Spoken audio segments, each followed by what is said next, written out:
Welcome sa Dries TV. Kung interesado ka sa ganitong news, huwag kalimutang isubscribe ang ating YouTube channel. Maraming salamat! Welcome back again sa ating YouTube channel mga kakimpaw, and sa update natin ito ang pag-uusapan natin ay tungkol sa mga importanteng kaganapan kina Kim and syempre kay Paula Avellino. Pero bago pang lahat, maraming salamat sa inyong patuloy na pagsuporta at pagsubaybay sa mga daily update natin. Kaya naman bilang pasasalamat, narito po ang ilang napili kong komento patungkol ito sa naging previous update. Unang komento mula po ito kay Ginang Mila Carillo. Sabi niya dito, si Pao wala kaming masabi, napakabait na tao yan. Matagal na akong nakasubaybay kay Pao. Si Kim naman sa PBB kaya ang laki ng tuwa namin na nagtambalang dalawa. Si Pao simpleng tao lang yan. Kahit sa pananamit naka-t-shirt lang. Malayo sa ibang artista. Bihira mo makita sa vlog at paayuda. Madalang mula magsama sila ni Kim, nagbago ang lahat. Naging makislap ang buhay ni Pao or ng Kim Pao. Have a good day, good luck, and God bless. Ingatan natin ang Kim Pao.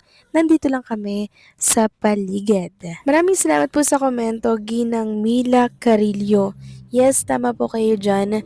Sobrang bait na tao talaga ni Paula Avellino. Pero syempre, alam naman natin na istrikto siya, tahimik, di po ba? And normal lang naman mga kakimpaw na maging istrikto si Paula Avellino, lalo na po, di ba, kung mali po, yung nakikita po niya, hindi ba? And yung pagka-mas-strikto na yan ni Paula Avellino mga kakimpaw, hindi ko siya masyadong nakikita na ina-apply niya kay Chinita Princess. Siguro pag may time na pag nasa labas sila, bawal si Kim magsuot ng maikse, hindi po ba? Ayaw niya po nakikitaan si Kim Chu. Lagi pong nakaalalay si Paula Avellino. Kung inyo nga pong natatandaan, merong ganap si Kim and Paula Avellino na kung saan yung jacket ni Paulo parang itinabon ni Paula Avellino sa hita po ni Chinita Princess. Ganyan po siya ka-caring sa tao pong mahal niya at pinoprotektahan ni Paolo Avellino. And yes, tama po kayo dyan. Malayo si Paolo Avellino sa ibang aktor or sa ibang artista. Si Paolo Avellino kasi parang makamasa po siya. Siya yung tao po na hindi ka mahihiya na lumapit. Katulad ni Chinita Princess. Kaya very compatible talaga si Kim and Paolo. So maraming salamat sa komento, Ginang Mila Carillo. God bless po and mabuhay kayo. Next comment naman mula po kay Ginang Norma Dayag. Sabi niya, "There's good evening, andyan si Kim sa Showtime. Napaligaya ko nang mapanood ko siya. At yung tampuhan na yan ay baka gawa-gawa lang ng mga bashers. Para maniwala tayong Kim Pao fans na yung babae sa ASAP yata yung pinagtatampuhan ni Kimi. It's either si Jay or yung backup dancer. Well, if that's the case, well, we can not do anything. Kimi has all the chance to find the right man for her. Malay mo, baka tama yung hula ni Arbaldwin na ng showbiz ang mapapangasawa ni Kimi. If ever na mangyari ito, nobody is to be blamed. But that's fate of the two na hanggang doon na lang. God take care of Kimi and family." So maraming salamat sa komento, Ginang Norma Dayag.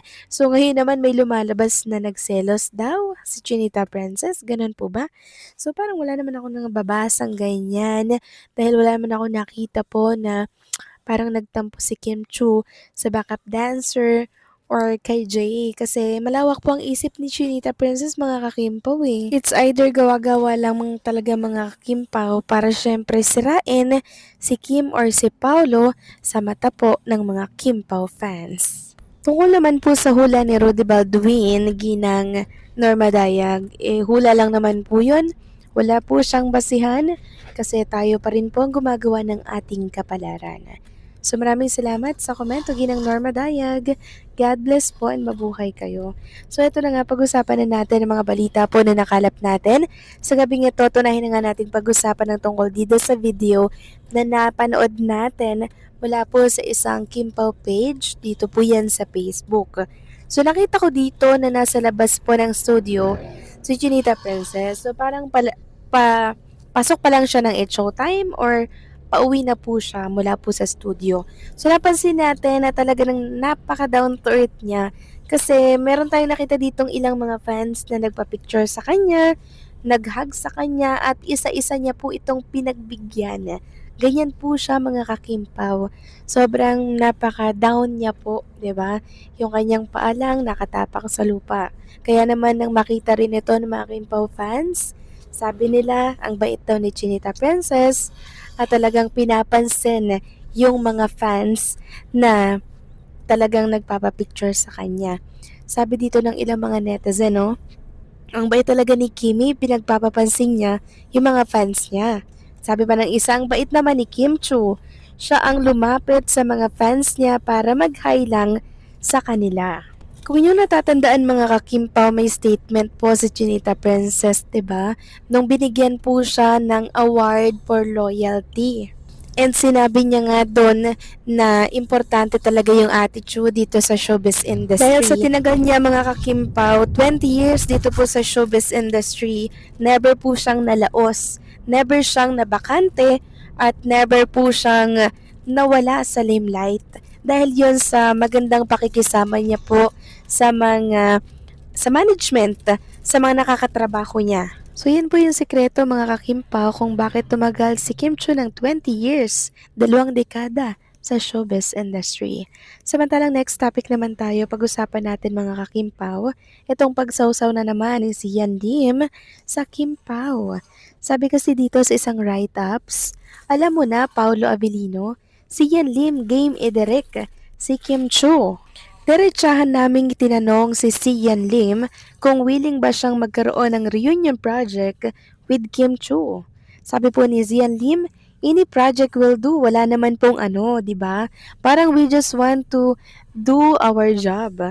We just want to be able to do films. Deklara ni Sian. Inurat din namin kung willing ba ni Sian na idirect si Kim kung magkakaroon ng pagkakataon. At ang sagot daw po ni Sian Lim, of course, oo naman, sagot niya.